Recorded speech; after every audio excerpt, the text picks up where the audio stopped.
His mind seemed to suggest that the reasons could be the scattering of light by water molecules.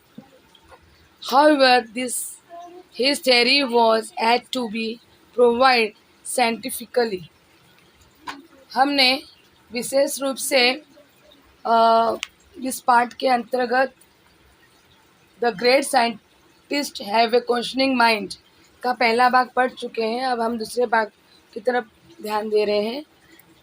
इसमें बताया गया है कि उनके मस्तिष्क में विचार आया कि पानी के परमाणु की ओर से होने वाला प्रकाश का विकिरण इस रंग साम्य का इसका कारण हो सकता है, और हालांकि उनका यह सिद्धांत वैज्ञानिक दृष्टि से अभी सिद्ध होना था। When the ship anchored at Kolkata, the young man immediately went on to conduct experiment to prove his theory. जहाज ने कलकत्ता में लंगर डाला और अपना सिद्धांत सिद्ध करने के लिए प्रयोग करने की दृष्टि से वह युवक तुरंत वहाँ से निकल गया। His research in optics, the science of light, resulted in the discovery of the Raman effect. और दृश्य विज्ञान में उनकी खोज के परिणाम स्वरूप रामन प्रभाव का पता चलता है। He announced it to the scientific world in March 1928. मार्च 1928 में उन्होंने वैज्ञानिक जगत में इनकी घोषणा की। The discover on him the Nobel Prize for Physics in 1930.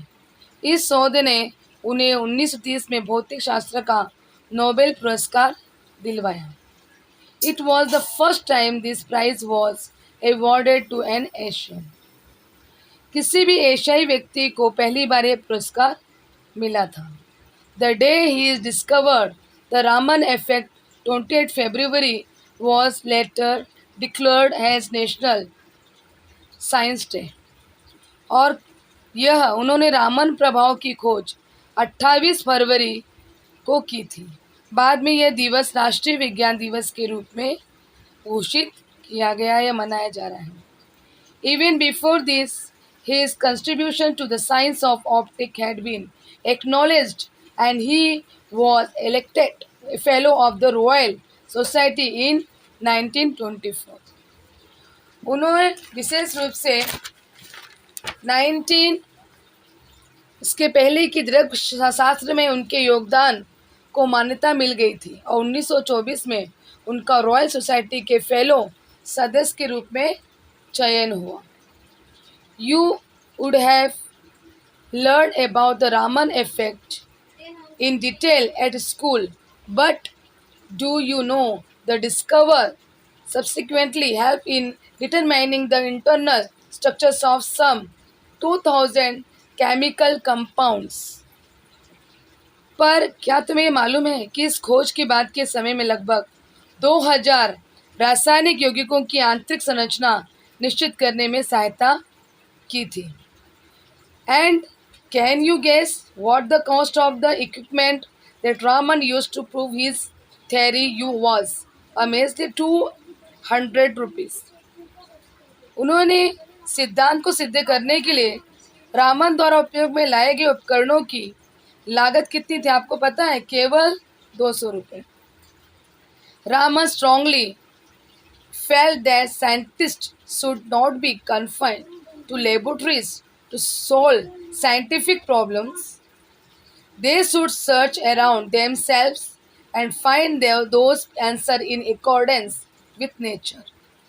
Raman का दृढ़ मत था कि वैज्ञानिक समस्याएं हल करने के लिए प्रयोगशालाओं तक ही सीमित नहीं रहना चाहिए, जबकि उन्हें अपने परिसर में भी खोज करनी चाहिए और प्रकृति के अनुरूप उत्तर प्राप्त करना चाहिए।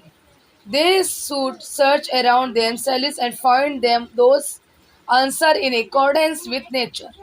For the essence of science lies in independent thinking and hard work, and not in equipment. How true! Though the ocean and the sky have always been blue in color, it needed a questioning mind with a scientific outlook to find the reason behind it. उन्होंने परिसर से संबंधित खोज करने के विषय में तो बताया ही, और प्रकृति के अनुरूप उत्तर प्राप्त हमें करना चाहिए, क्योंकि विज्ञान का सारा का जो सार है, उसका जो निचोड़ है, स्वतंत्र विचारों तथा कठिन परिश्रम में निहित होता है। अगर आपके विचार स्वतंत्र हैं और आपके अंदर जिद है मेहनत करने की, तो आप उसको विज्ञान के सार को समझ पाओगे, न कि उपकरणों में। कितना सच है ये।